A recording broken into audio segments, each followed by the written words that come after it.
The crystalline skyline of Viral shimmered beneath the twin suns, each ray refracting through the spire-like towers that pierced the pale lavender sky. From above, Earth's diplomatic shuttle descended through the atmosphere, its hull glowing amber as it broke through the high cirrus mists. Inside, Ambassador Lucas Park sat perfectly still, hands resting on his knees, his face calm behind the black silk blindfold tied across his eyes. The blindfold wasn't necessity but symbol, a gesture of respect to Varalian tradition during matrimonial ceremonies. For Lucas, though, it was both formality and irony. He had been blind since childhood, but he'd learned to see through the thousand other senses that most took for granted. The thrum of the engines faded, replaced by the soft hum of atmospheric regulators. As the ramp extended, a wave of foreign scents washed over him. Ozone, faint metal, a sweetness like burning glass. His boots touched the landing pad, and the sound carried differently here, denser, as though the world itself vibrated slower. Around him he heard the shifting footsteps of attendants, the low murmur of Varalian dialects blending with the clipped precision of standard. "Ambassador Park," came a voice, deep and measured, its tone rehearsed yet not unkind. "I am High Counselor Thra. Welcome to the Imperial Palace of Viral." Lucas inclined his head toward the source. "The honor is mine, Counselor. I trust the arrangements for the ceremony are proceeding as agreed." There was a pause, subtle, but Lucas felt it ripple through the air like static. "Of course," Thra replied too smoothly. The soft shuffle of robed figures accompanied their departure across the landing platform. His cane tapped lightly against the polished stone, not because he needed it, but because it gave others something to understand about him. Every tap fed him a map of his surroundings, walls of crystalline lattice, open courtyards, and somewhere distant, the rhythmic splash of water. Whispered voices floated just behind them, barely audible but sharp enough for Lucas's trained ears. "He won't know the difference. The Emperor insisted, it must be done. Better this way for everyone." Lucas's lips twitched, a near smile he buried before it could surface. They thought him deaf, too. The air shifted subtly, carrying the scent of flowering trees and mineral-rich soil as they entered the fabled Garden of Serenity. He could sense warmth radiating from the flora, photosynthetic in a way human science still didn't fully grasp. A presence awaited him, nervous, hesitant, heart fluttering like the wing beats of a trapped bird. "Ambassador Park," Thra announced formally. "May I present Princess Alana of the House of Viral, your betrothed?" Lucas bowed low, his voice even. "Princess, I have traveled across 17 systems to meet you." He extended his hand into silence. Then contact. A delicate hand, smaller than expected, the skin cooler, faintly textured. The pulse beneath his fingers quickened the instant they touched. This was not the princess from his diplomatic briefings. The breathing pattern, the rhythm of motion, it all told him this was someone else entirely. "I welcome you to Viral," said a soft, uncertain voice. Higher pitched, younger. Lucas raised his hand gently, a gesture permitted in Varalian courtship. His fingers brushed her cheek. The features beneath his touch told a different story. Finer bone structure, higher cheekbones, a jawline too slender. "May I know your name?" he asked, the question deliberately polite yet piercing. A long pause followed, every heartbeat measured in silence. "I am Elia," she said finally, her tone small but resolute. "Of House Viral." Lucas nodded slowly. "Elia," he repeated, letting her name linger in the air like a vow. Not Alana. The shift in the atmosphere was immediate, sharp intakes of breath, the faint metallic scrape of armor as guards stiffened. Elia's hand trembled slightly in his. He could feel her shame radiate through the contact, the way she drew breath as though waiting for ridicule. Instead, Lucas smiled faintly, his voice calm as he said, "Then I am honored to meet you, Elia of Viral." A ripple moved through the gathered court. Shock, confusion, a few muffled gasps. The blind human had noticed. Against every expectation, he had seen through their deception. Lucas inclined his head, maintaining his composure. "Perhaps," he added softly, "you would show me these gardens I've heard so much about." The silence stretched, then broke under Thra's uneasy agreement. "As you wish, Ambassador." Elia hesitated, then placed her hand lightly on his arm. It was a gesture of duty, yet the connection lingered, fragile but undeniable. As they walked into the shimmering labyrinth of alien foliage, the whispers behind them swelled like wind in glass corridors.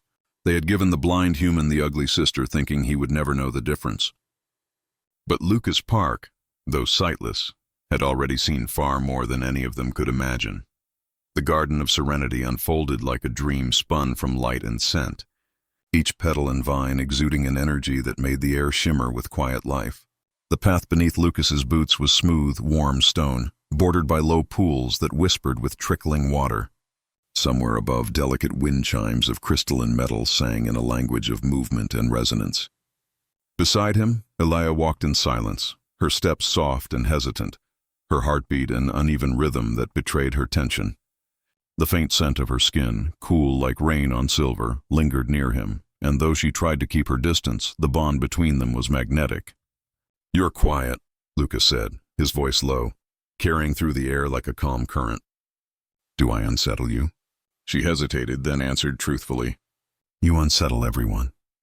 There was no malice in her tone, only wonder. "You see without eyes, you move without fear. You notice things no one else can." He smiled faintly. "That sounds like a compliment, though I suspect it isn't meant to be." "It's curiosity," she admitted, and he could hear the smile hiding in her words, fragile and real. They paused near a fountain shaped like an unfurling bloom, water cascading in luminous sheets. Lucas reached out, his fingers brushing the air until they met the cool curve of the basin. "May I?" he asked, turning toward her. "May you what?" "Know your face," he said gently. "It's a human custom." She froze, her pulse quickening so suddenly he almost stepped back to ease her discomfort. But after a moment's silence, she whispered, "You may." His hand rose slowly, deliberately, the air between them charged with unspoken meaning. When his fingers found her cheek, the world shifted. Her skin was impossibly smooth, almost silken, but beneath that softness, he felt the faint hum of energy, her life force resonating against his touch. The contact triggered something neither could name. For Elia, it was as if her mind cracked open for an instant, and through the fracture, she felt him, a calm sea of perception, filled with discipline, grief, and warmth. For Lucas, it was an echo of sound transformed into emotion. Her hidden fear, her longing to be seen, her ache to matter. The connection broke as quickly as it began, leaving both trembling. "Your skin is cooler than most Varalians," he said softly, more to ground himself than to fill the silence. "And your scent? Different. Different," she repeated, her voice tight. "That's a kind word for it. Most would say wrong." "Wrong?" Lucas tilted his head. "Because of your markings?" She said nothing, but he heard the faint rustle of her robe as she drew it tighter. "They're silver," she admitted after a pause. "Our royalty bears gold. Silver is a mutation, a sign of imperfection."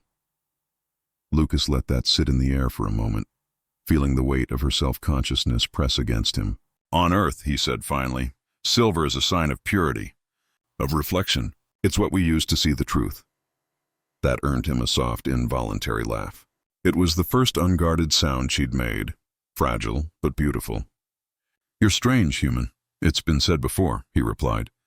They walked deeper into the garden, the silence between them no longer awkward, but charged with something unnamed. The night creatures of Veril began to stir, their bioluminescent trails painting the air in soft ribbons of light. "You knew I wasn't my sister," Elia said suddenly, stopping beneath an arch of silver vines. "From the moment you touched my hand." "Yes," Lucas admitted simply. "How?" "Because the report said Princess Alana's pulse slows when she's nervous. Yours races." He turned toward her, the faintest curve of a smile on his lips. "And because she wears a heavy floral perfume. You smell like rain on stone." Her breath caught, and for a moment the pretense between them vanished. "They thought you would never know," she said quietly. "That you couldn't tell the difference." "They underestimated me," he replied. "But more than that, they underestimated you." She stared at him, though she knew he couldn't see it, her chest tightening with a mix of anger and bewilderment. "You don't even know me." "I know what truth feels like," Lucas said. "And yours is the first honest thing I've encountered since landing here." For a long moment they stood in silence, the sound of the fountain filling the space between words. When she finally spoke, her voice was soft, almost reverent. "You were supposed to be deceived. Instead, you make me wish it hadn't been deception at all." Lucas smiled faintly, turning his face toward the direction of her voice. "Perhaps it doesn't have to be." She didn't answer, but when she offered him her arm again, the hesitation was gone. The garden lights shimmered against the rising night as they walked deeper into the unknown. Two silhouettes framed by silver luminescence, the blind human who saw through lies, and the outcast alien whose heart had just begun to awaken. The imperial chamber loomed before them like the heart of a living cathedral, vast and resonant, its walls a fusion of carved crystal and pulsing light. Lucas felt it before he heard it. The hum of hidden machinery, the low vibration of energy conduits beneath his boots, the faintest echo of thousands of whispers carried through the open halls. Every step he took reverberated with history and judgment. Ilia walked beside him, her hand brushing against his arm once, then retreating as though burned. The silence between them was thick with dread. The moment they crossed the threshold, 1,000 alien eyes turned toward them. The atmosphere shifted, taut as a bowstring. A voice rolled across the chamber, deep and imperial. "Ambassador Lucas Park of Earth." Lucas bowed in the direction of the sound, every motion measured. "Your Imperial Majesty." His voice carried calm authority, honed through years of diplomatic discipline. Yet behind the practiced tone, his pulse quickened. He could feel the throne before him, massive, cold, elevated, a symbol of power built not for comfort, but for intimidation. To its left, a sharper voice cut the air like glass. "You repay our hospitality by defiling our customs?" Lucas turned slightly toward it. Female, older, poised with venom. The consort, he realized. Maria, the Emperor's wife. To her right, another presence. Young, restless, full of contempt. "The human pawed at our sister in the gardens," the new voice spat. Like some base creature. Prince Kalen, Lucas guessed, his tone dripping arrogance and insecurity. Ilia stiffened beside him, her breathing uneven, but Lucas raised a calming hand. "I meant no disrespect," he said evenly. "In my culture, touch is a sign of sincerity, not impropriety. If I overstepped, I apologize." "Overstepped?" Kalen sneered. "You laid hands on a royal." "On my betrothed," Lucas corrected, his voice dropping into a silken threat that made several attendants inhale sharply. A ripple of murmurs spread through the court. The Emperor's voice, deep and commanding, silenced them. "You were promised Princess Alana of House Varel." Lucas inclined his head slightly. "Indeed, yet the one who greeted me was not Princess Alana." The chamber froze. "Explain yourself," the Emperor demanded. "Must I?" Lucas replied softly. "Your people assumed blindness equated to ignorance." "You were mistaken." The words hung heavy in the air, each syllable deliberate, unafraid. Lucas turned toward Ilia, sensing her trembling beside him. "This is Ilia of House Varel, is it not? The silver-marked sister." Gasps filled the chamber. The title silver-marked struck like thunder, a reminder of the bloodline defect Varelians feared to name aloud. The Emperor's silence was a weapon. Then, measured and cold, he said, "You presume much, Ambassador." Lucas smiled faintly. "Observation, not presumption. My senses are sharper than most. I recognized her the moment she touched my hand. The skin temperature, the pulse pattern, even the subtle cadence of her breath. It all told me truth, Your Majesty." He paused, letting the quiet sharpen his next words. "What interests me more than the substitution itself is why." The accusation lingered like smoke. The consort's voice cracked under tension. "This discussion is beneath the dignity of the court." Lucas tilted his head. "On Earth, dignity and truth are not mutually exclusive."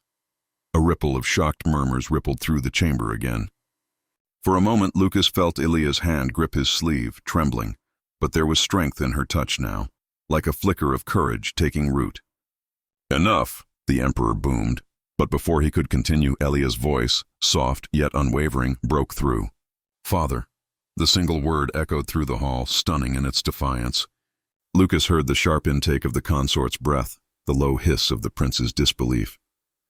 "The human speaks truth," Ilia said, her voice trembling but growing steadier with each word. "This deception was mine to bear, but it was done by your command." The Emperor's tone darkened. "You shame this family."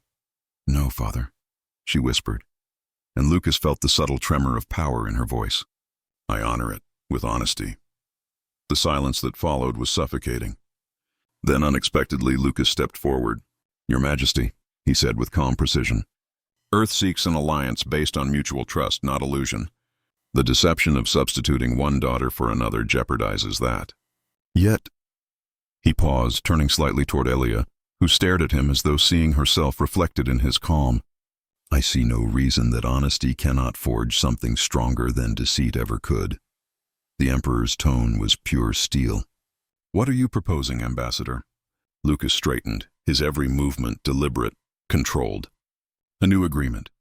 I will proceed with the union, not with Princess Alana, but with Lady Elia. And in return, she will be recognized as my equal partner in this alliance, with all the diplomatic privileges that entails. The court erupted in disbelieving whispers. Impossible, the consort cried. She is unfit. She is Varalian, Lucas interrupted sharply. And she is your blood. If Earth is to bind itself to Varel, it will not be through pretense, but through respect. The Emperor's voice dropped low. Dangerous. You dare dictate terms in my chamber? Lucas turned his head toward him, blindfold still in place, yet his expression radiated quiet power. I dare to speak as an equal, Your Majesty. You invited a diplomat, not a servant. The silence that followed was electric. For the first time, Lucas felt something shift, an invisible current threading between him and Elia. It pulsed faintly, like the echo of that strange resonance in the garden. She must have felt it too, because when she spoke again, her voice trembled with awakening strength. Let him speak, Father. For once, let us see where truth leads. The Emperor said nothing. The moment stretched long and perilous. Then with a slow, begrudging rumble, he said, You will have 1 hour with her. Speak freely. But after that, Ambassador, you will give me your answer. The words were both command and test. As the guards escorted them to a private chamber, Lucas leaned close enough for only Elia to hear. You realize what just happened, he murmured. You defied an emperor, she exhaled shakily. So did you, he smiled faintly. Then perhaps we're already allies. And as the chamber doors sealed behind them, the hum of power between them grew stronger, an unseen spark, waiting to ignite a fire that would soon engulf an empire. The grand temple of Varel loomed like a cathedral carved from starlight, its towering crystal columns humming with faint harmonic energy that resonated deep in the bones. Thousands had gathered beneath its vaulted dome, a sea of golden-robed Varalians whose luminous eyes shimmered in the light of floating orbs suspended high above. The air itself seemed charged with ceremony, heavy with incense that smelled of metallic flowers and ozone. At the center of it all, upon an altar woven from silver filaments and sacred glass, stood Lucas Park, still blindfolded, yet perfectly still. Every muscle coiled in the poise of a man who knew he was being watched by an entire civilization. His heartbeat matched the steady pulse of the chamber's ancient rhythm. To his left stood High Counselor Thra, voice measured and formal as he recited the ancient verses of binding. And from behind the arched doors, accompanied by the soft chime of bells and the murmur of awed voices, came Elia. Her gown flowed like liquid light, pale silver threaded with hints of blue that caught and refracted the glow of the sacred orbs. The air changed with her arrival. Even through his blindfold, Lucas felt her warmth, her nervous breath, the hum of her heartbeat quickening as she approached. When she reached him and placed her hand in his, a shock rippled through both of them.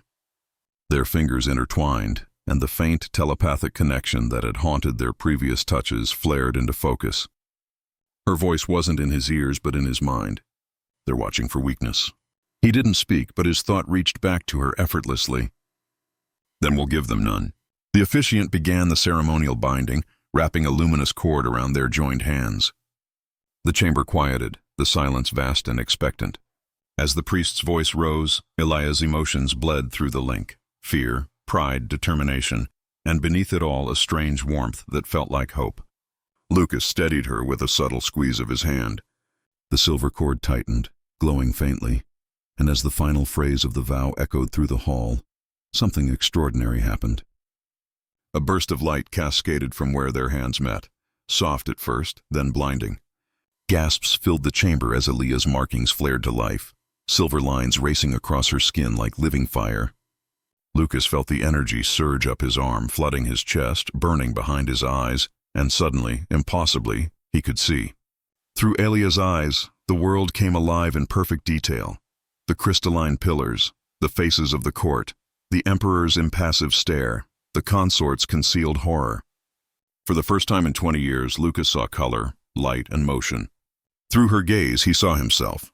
Tall, calm, blindfolded still, but radiant in the glow of their joined hands. Aaliyah, he thought, his mental voice reverent. I can see. Her shock mirrored his own. Through me, through us. Their shared sight expanded, sharper, faster, two minds perceiving the same moment as one.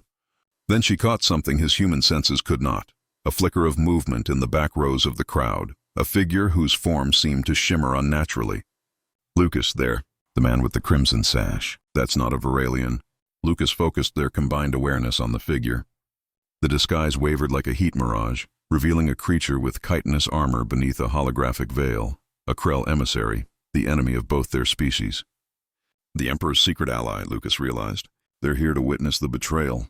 Their thoughts fused, layered with adrenaline. Around them the priest's voice droned on, oblivious, sealing the marriage that had already become something far more dangerous. Aaliyah's mental voice trembled. They plan to kill you once the ceremony ends. I can sense the guards' intent. Their weapons are charged. Lucas straightened, outwardly calm. To the crowd, he looked like a man accepting sacred vows. But through the bond, his mind was a flurry of calculation. Then we act before they do. How? We give them something they can't deny. As the final verse concluded, Lucas tore away his blindfold. The court gasped, some in outrage, others in awe. For his eyes now burned with the same silver luminescence as Aaliyah's markings. The prophecy, long whispered in Varalian myth, was manifest before them. The sightless one shall see all truths, and with the silver marked shall unite the broken worlds. Lucas turned toward the Emperor's dais. People of Varel, he said, his voice carrying through the chamber like thunder. I stand before you not only as a representative of Earth, but as witness to treachery. The crowd erupted, a storm of confusion and denial. The Emperor's voice boomed, Seize him! But before the guards could move, Elia stepped forward, her markings blazing brighter, and a pulse of telepathic force rippled outward, stunning half the chamber into silence. Lucas raised his glowing eyes toward the crowd. Your Emperor made a pact with the Krell Dominion, an enemy of both our worlds. He would sell Varal's hyperspace corridors to them in exchange for weapons to rule you forever. The disguised Krell, realizing exposure, lunged toward the exit, but Lucas had already seen him through Aaliyah's vision. Ambassador Revik! Lucas called to the Earth envoy among the spectators. Third row, Crimson Sash, subdue him now. Human security moved instantly. The Krell's holographic disguise flickered and collapsed as he was tackled to the ground, his chittering voice filling the chamber with alien curses. The evidence was undeniable. Chaos erupted as Varalians shouted, half in rage, half in awe. The Emperor rose from his throne, his fury barely contained. You bring ruin to this house. No, Ilya said, stepping beside Lucas, her voice resonant with newfound strength. We bring truth. Silver light radiated from her like dawn breaking over night. For generations, you hid us, the silver-marked, the gifted, calling us defective, fearing what we might become. But the prophecy was never about ruin. It was about renewal. Lucas turned, his eyes meeting hers, his sight, her vision, one and the same.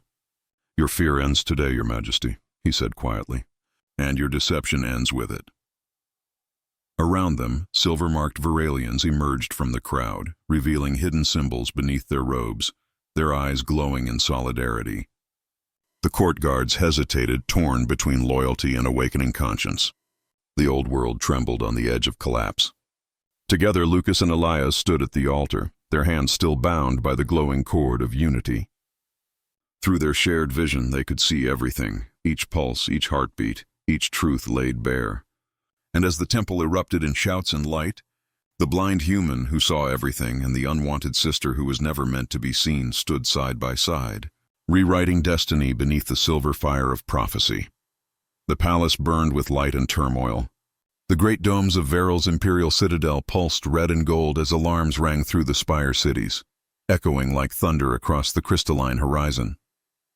Within the council chamber, chaos unfurled in layers, royal guards shouting orders, nobles arguing over loyalties, holographic feeds broadcasting the images of Lucas and Aaliyah standing united at the altar. The uprising had begun before the ceremony's incense had faded. The revelation of the Emperor's betrayal, the unmasking of the Krell emissary, and the fulfillment of the Silver Prophecy had shattered centuries of Varalian order in a single, incandescent hour. Lucas and Aaliyah were escorted through secret corridors by a mix of human envoys and newly declared silver-marked loyalists, their path lit by the glow of their still luminous markings. Lucas, though sight restored through their bond, kept his expression composed, his mind balancing politics, survival, and the electric hum of connection he shared with her. "They'll come for us," Aaliyah whispered, her breath quick and shallow. "My father won't yield power willingly." "He won't have a choice," Lucas replied, his voice low, unwavering. "The truth is out. The people saw the Krell exposed. They saw you. They saw a curse become a weapon," she murmured bitterly. "Not everyone will call it salvation." Lucas turned toward her, his silver-flecked eyes glowing in the dim corridor. "Then we redefine what they see." "That's diplomacy, Aaliyah, turning fear into reason, perception into purpose." Her lips trembled with the faintest smile. "You make it sound simple." "It isn't," he admitted, "but neither was loving you." The admission hung between them like gravity, unspoken until now, inevitable as sunrise. Before she could answer, the heavy doors at the corridor's end burst open. Prince Kalen stood framed in the light, his ceremonial armor now scorched and stained, eyes burning with fury. "You've doomed us all," he shouted, drawing his plasma-edged blade. "The Krell fleet is already on its way. They will reduce this world to ash!" "Then your father's bargain has failed twice," Lucas said, stepping forward. Kalen charged. The motion was fast, but Lucas was faster. His restored sight, sharpened by his bond with Elia, let him move with uncanny precision. The prince's blade hissed through the air, striking sparks off the floor where Lucas had stood a moment before. Elia extended her hand, her markings flaring bright. A telepathic pulse rippled outward, an invisible shockwave that halted Kalen mid-strike, forcing him to his knees, clutching his head in agony. "Stop," she whispered, her voice trembling. "I don't want your blood." "He wanted yours," Lucas reminded gently, stepping behind her. "Mercy is strength, Elia, but power must be seen." She nodded once, then lowered her hand. Kalen collapsed, unconscious but alive. The guards who had followed him froze, uncertain whom to obey. Elia lifted her chin, her voice steady but resonant. "By decree of the Silver Accord, I relieve you of your oath to the old crown. Serve Varal, not tyranny." One by one, the guards knelt. The revolution found its first soldiers. Hours later, the imperial throne room blazed with confrontation. The emperor stood alone upon his dais, the consort by his side, her face pale with fear rather than anger now. Around them, the High Council and human delegation assembled beneath banners flickering between the old royal crest and the new symbol of the Silver Accord, two interlocking rings, one human, one Varalian, entwined in shared light. Lucas stepped forward, his boots echoing across the marble floor. "Your Majesty," he said, his voice echoing through the chamber. "It's over. The Krell fleet has been intercepted. Earth's defense network is already in orbit, blocking their path." The Emperor's eyes narrowed. "You presume to command the stars themselves?" "No," Lucas replied. "I just learned to see them clearly." The consort, trembling, hissed, "He's bewitched her. Bewitched us all." "He showed us truth," Elia said, stepping beside Lucas. Her voice carried the weight of both defiance and sorrow. "You built an empire on lies and fear. I was hidden away because of what I am, because silver was inconvenient to your golden world. But this—" She raised her hand, her markings blazing brighter than ever, illuminating the chamber with silver fire. "Is what Varel truly is. Change. Evolution. You are an aberration." The Emperor's words cracked like a whip, but beneath them was something else, fear. "The prophecy warned your kind would bring ruin." "No," Lucas said quietly. "It said we would bring sight." The Emperor reached beneath his robes, producing a small crystalline sphere, the same device Lucas had seen in Eliah's memories, a beacon capable of summoning the Krell fleet. "If I cannot rule this world," he snarled, "then I will end it." The room erupted as he pressed the device. For an instant, nothing happened. Then a holographic shimmer filled the air, displaying distant ships flickering on the edges of Varel's orbit, only to vanish, one by one. The Emperor's hand trembled. "Impossible." Lucas smiled faintly. "Earth anticipated betrayal. Your communication codes were already compromised. The Krell are gone. The Emperor staggered back, the realization breaking the last of his pride. The chamber filled with murmurs, relief, awe, disbelief. Ilia took a step forward, her expression softening. "Father," she said quietly, "it doesn't have to end in violence, and step down. Let us rebuild Veril together." For a heartbeat, the Emperor's fury wavered. But pride won. "Never," he spat, reaching for a concealed weapon. The shot fired but never reached its mark. Ilia's hand rose instinctively, a telepathic surge freezing the energy bolt midair. It hovered, trembling, before dissipating into harmless light. The chamber erupted in gasps. The Emperor collapsed, his weapon clattering across the floor, the last of his power draining away. The silence that followed was monumental. Slowly, deliberately, Ilia turned toward the gathered court. "Veril is reborn," she said. "Not under one ruler, but under a council of equals. The Silver Accord begins today, with Veralian and human voices united." Lucas reached for her hand, their fingers interlocking once more, silver light threading between them. "And may it never again be built on blindness," he said. As the chamber erupted in applause and the banners of gold dissolved into silver light, Ilia closed her eyes, feeling the weight of centuries lift from her shoulders. The unwanted sister had become the face of a new world, and beside her the blind man who saw all truths had turned deception into destiny. The old empire was gone, but in its ashes, something brighter had risen, a bond of empathy, trust, and unshakable vision that would reshape the galaxy forever. 5 years later, dawn rose over Veril like liquid crystal spilling across a reborn world. The twin suns climbed over the silver towers of the capital, their light refracted through the atmospheric domes that shimmered like prisms above the city. Where once banners of gold had proclaimed royal lineage, new emblems now fluttered. Blue fields with a single silver starburst, the sigil of the Silver Accord. The world had changed. The old palace had been transformed into the Alliance Embassy, its halls filled not with courtiers, but with delegates from 17 worlds, their voices rising in the harmonious chaos of diplomacy. Amid it all, Lucas Park stood on the grand balcony, the morning light glinting off the silver flecks in his eyes. Though he no longer needed to see through Elia's vision, the connection between them remained. A quiet pulse in his mind, a steady warmth he could sense even when she was far from his side. Below him, the capital buzzed with energy. Airships gliding between spires, markets alive with humans and Veralians working side by side. The city that had once hidden its silver-marked outcasts now celebrated them openly, and in the center of it all, the Academy of Evolutionary Sciences, built from translucent stone and shimmering alloys, stood as a testament to the new era their bond had created. He heard her before he turned, soft footsteps, lighter than air, yet familiar as his own heartbeat. "Admiring your handiwork again?" Ilia teased, her voice warm and low. She stepped beside him, radiant in her silver-embroidered robes, the morning light catching her azure skin and the delicate markings that now traced her face like living starlight. "Our handiwork," Lucas corrected, wrapping an arm around her waist. Her laughter, a sound that had once trembled with self-consciousness, was now clear, confident, full of life. "You've done what your father never could," he said softly. "You united a planet by showing them their flaws were their strength." "You taught me that," she replied, resting her head against his shoulder. "To see beauty without sight, to lead without fear."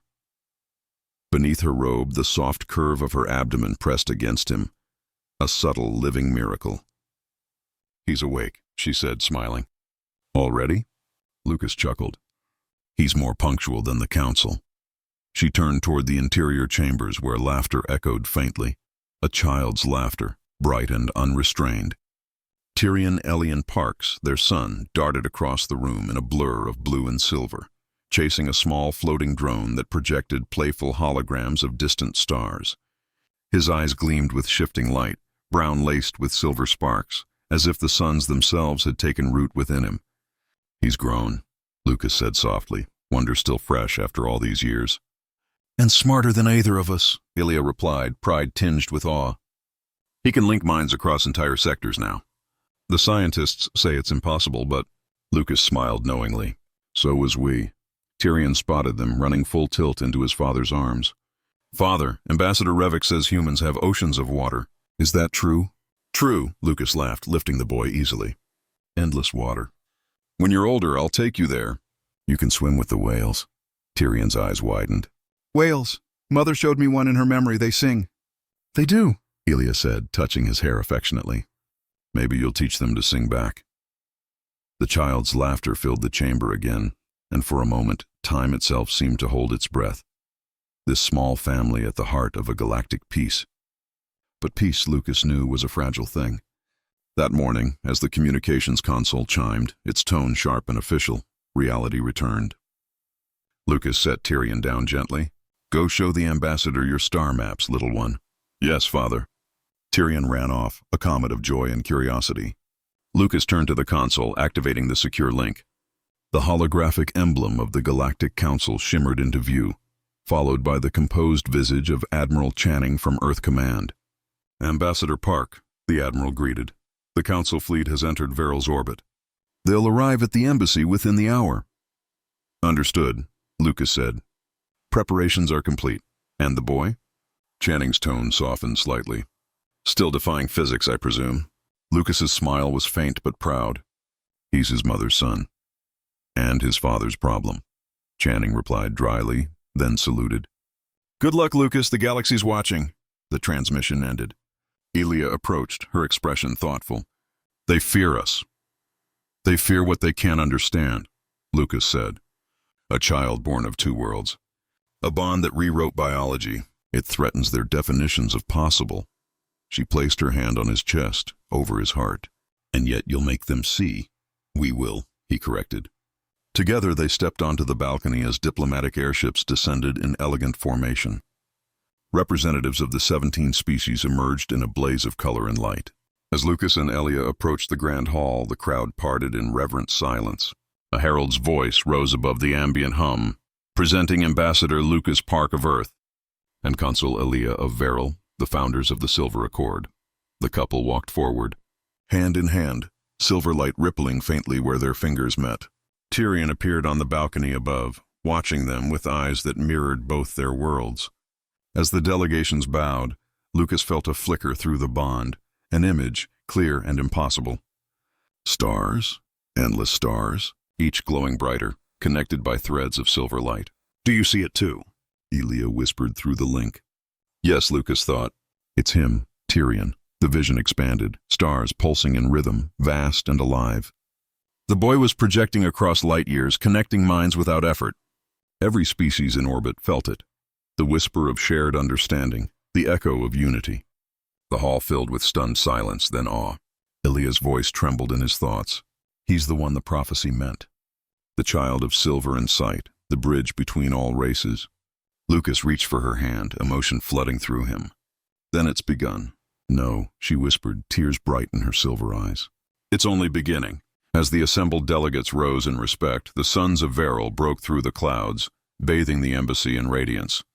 On the balcony, their son stood beneath the twin lights, his silver-flecked gaze reflecting 1,000 worlds, an omen of a future no longer divided by fear or blindness.